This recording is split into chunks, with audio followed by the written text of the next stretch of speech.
今回は歴代のゴッドリンクについて紹介していきます。ゴッドリンクとはクリーチャーが持つ能力のことで、それを持つクリーチャーがバトルゾーンに出た時、もともと場にいた対応するゴッドリンク持ちのゴッド同士を、指定の順番で連結させることで、それらを足したパワーと能力を得たり、追加効果を得たりするギミックのことです。そしてゴッドリンクを持つクリーチャーは、必ず種族にゴッドを持っています。ゴッドリンクを持つクリーチャーが初登場したのは、2007年6月発売の DM24 極新編第1弾でした。機器開会は邪道神機器と下道神開会が、ゴッドリンクした形態のことで、リンク時の能力は自分がドローした枚数、相手の手札を捨てさせる、単純かつ強力なハンデス能力を有しており、下道神開会が持つ、相手が呪文を唱えた時に1ドローする能力と、邪道神機器が持つ、ブロックした時、1ドローする能力のおかげで、強力なハンデス能力を一層強力にします。また、コマンダーテクノバスターが持つ、相手がドローした時、同じ枚数を自分がドローする能力を利用して、半永続的に相手の手札を例にするコンボを利用した、機器開会コントロール、というデッキタイプも誕生しました。撃滅は遊曲進撃と遊曲進滅のゴッドリンク形態のことで、ゴッドリンクした時の能力はリンク前の、ブロックされたらロストソウルに加えてクアトロブレイカーと、攻撃時相手のマナを2枚破壊する、超ユーバジュラと同じ、能力が追加されます。ちなみにクアトロブレイカーという表記は、撃滅が初めてです。善悪は究極神悪と超絶神善の、ゴッドリンク形態のことで、リンクした時の能力は、リンクする前の自分のゴッドが破壊されて、墓地に行く代わりに手札に戻す置換効果、攻撃時に相手のクリーチャーを破壊する能力、ターン終了時に自身がアンタップするようになり、ブロッカーであることも相まって、攻守ともに隙のない能力になっています。善悪は後に世紀末善悪として、リンク時の能力はほぼそのままに、一つのクリーチャーになって登場しました。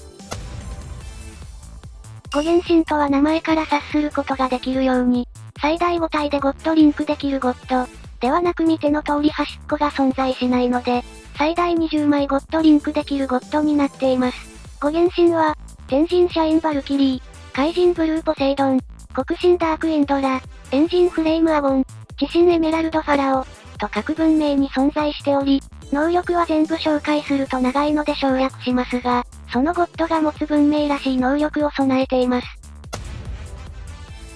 ヘビデスメタルは、竜神ヘビ、破壊神デス、竜神メタルなどの3体がゴッドリンクした形態であり、上記の組み合わせでは3体でゴッドリンクした時、相手のゴッド以外のクリーチャーを全て破壊し、自身が相手のカードの効果の対象にならず、可能であれば自分を強制攻撃させるというもので、パワーが2万3000あるのでほぼ突破はできないでしょう。ワールドブレイカーを持っているので、攻撃性能にも長けています。ヘビーデスメタルの一部分、竜神ヘビーは単体でも非常に強力。自分のクリーチャーを破壊することで、相手のクリーチャーを1体破壊し1ドローでき、リンク時の強力な相手への縛りと、単体の汎用性の高さから竜神ヘビーは、2011年1月15日に殿堂入りしました。ヘビーデスメタルには、他にもゴッドリンクの組み合わせがあり、左側には極限竜神ヘビー、中央には破壊神デスペラードと、暗黒破壊神デスフェニックス、右側には極限竜神メタルが対応しています。神帝とは DM32 進化編エボリューションサーガ、第1弾で登場したゴッドのサイクルで、闇文明のみもしくは水闇文明で構成されています。進化編のゴッドは横だけではなく、縦にもゴッドリンクするゴッドが登場しました。神帝のカードをリンクする位置別に順番に紹介。左上に対応するゴッドは神帝アージュ。神帝アージュは他のゴッド3体とリンクしていて、攻撃またはブロックするとき、アンタップできる効果を持っており、破壊されるなどしてパーツが書けない限り、無限アタックと無限ブロックができるようになります。左下に対応するゴッドは神帝ムーラ。神帝ムーラは対応するゴッドとリンクするたび、自分の手札を1枚捨てることでゴッドを1体、自分の墓地から手札に戻せる効果を持っており、不完全ではありますが、自分の墓地のゴッドを手札のように扱えるようになります。右上に対応するゴッドは神帝アナと神帝スバ。神帝アナは水文明のゴッドで、対応するゴッドとリンクするたび、相手が自身のクリーチャーを選んで、手札に戻す効果を持っています。神帝スバは闇文明のゴッドで、攻撃するとき相手のクリーチャーのパワーを、マイナス8000する効果を持っており、神帝アージュと組み合わせれば除去されない限り、相手のクリーチャーのパワーを攻撃するたび下げられます。神帝スバの特徴と言えるのが、バトルゾーンを離れた時敗北する能力ですね。ラッキーダーツからナウアネバーを引いて、スバを出せば、最速1ターンで自滅することができます。そして右下に対応するゴッドが神帝ビシュと神帝マニ。神帝ビシュは闇文明のゴッドで、リンクするたび手札を1枚捨てることで、相手の手札を1枚捨てさせることができます。神帝マニはリンクするたび、カードを1枚引くことができ、神帝ビシュや神帝ムーラの、1枚手札を捨てる効果を打ち消してくれます。神帝はリンクする組み合わせに自由が利くことが魅力的ですね。資源神は先ほどの神帝を上回り、最大6体でゴッドリンクできるゴッドのサイクルです。各々のクリーチャーの紹介は、情報量が多すぎるので省略しますが、6体リンク状態の時パワーが26000になり、攻撃する時相手のコスト5以下のクリーチャー全破壊と、自分のコスト5以下のクリーチャーの大量蘇生ができます。ちなみに6体揃えなくても、起源神ニュートロン、クオーク、レクトンの3体で、デッキとして実は十分機能したり、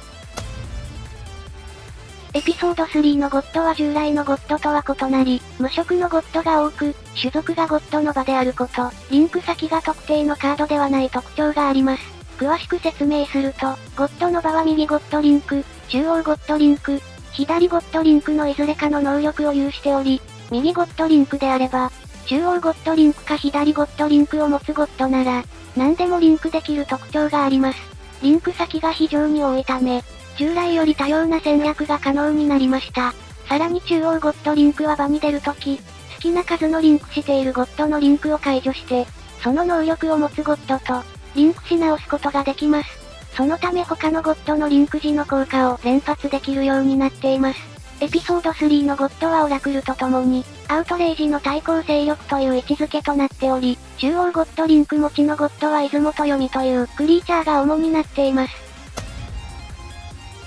新人類読みは召喚時3枚ドローと、3枚でリンクしているとき、自分のシールドがブレイクされない強力な防御効果を得ます。ちなみに読みは背景ストーリーでは、出雲の死の立ち位置です。出雲は中央ゴッドリンクのみを持つゴッドですが、派生カードが多数ありますのでお楽しみに。出雲の派生カードの黒幕は、登場時相手の手札を全半です。3体でリンクしたとき、各プレイヤーのシールドをすべてブレイクするという、豪快な効果を持っていて、死である新人類読みと対になるような効果を持っています。黒幕は初登場からしばらくの間正体は不明で、プレイヤーの間ではイラストレーターや用紙から、出雲と予想されていましたが、最近になって YouTube で、正体が出雲と明らかになりました。超人類出雲は黒幕がオラクルデュエルという、オラクルの秘宝で変化した姿。コストは12とかなり重いが、場にあるゴッドの枚数だけコストが2軽くなります。召喚時墓地と手札から3枚まで選んでシールド化でき、出雲が強化されたような性能になっています。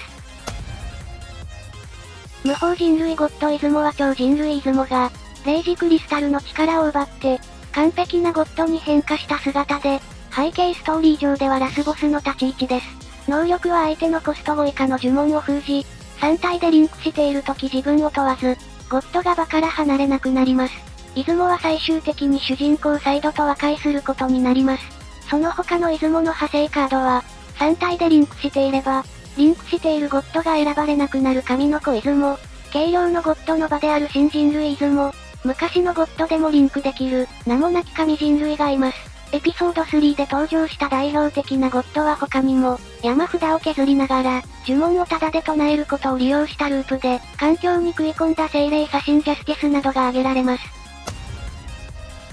エピソード3以降に登場したゴッドリンク持ちのゴッドは、出雲、読み、ゾロスターで、リンクできるようになったり、善悪など人気のゴッドが使いやすく、リメイクされたものがあります。リメイクされたヘビメタルは極限竜神ヘビーと、極限竜神メタルのことで、基本的な効果はそのままに、コストが1下げられ、エピソード3のゴッドノバや昔の友人ヘビー、友人メタルや破壊神デスともリンクできる、新キーワード能力、左右ゴッドリンクオメガを持つ特徴があります。極限友人メタルは新たに、パワードブレーカーを獲得し、現代デュエマらしいリメイクもされています。さらに中央の破壊神デスの位置に新規で、暗黒破壊神デスフェニックスが登場。名前から想像できるように、暗黒王デスフェニックスと、破壊神デスが合体したクリーチャーで、暗黒王デスフェニックス同様墓地進化ボルテックスを持っています。攻撃時に友人ヘビーや友人メタルを蘇生することができ、リンクもしやすい性能になっています。もちろん極限友人ヘビーと極限友人メタルも蘇生できます。今回はゴッドリンクについて時系列で、特徴と代表的なカードを紹介しました。いかがでしたでしょうか？皆様の好きなゴッドがありましたら、コメント欄でぜひ教えてください。ここまでご視聴いただき、ありがとうございました。よかったらチャンネル登録や高評価で、応援よろしくお願いいたします。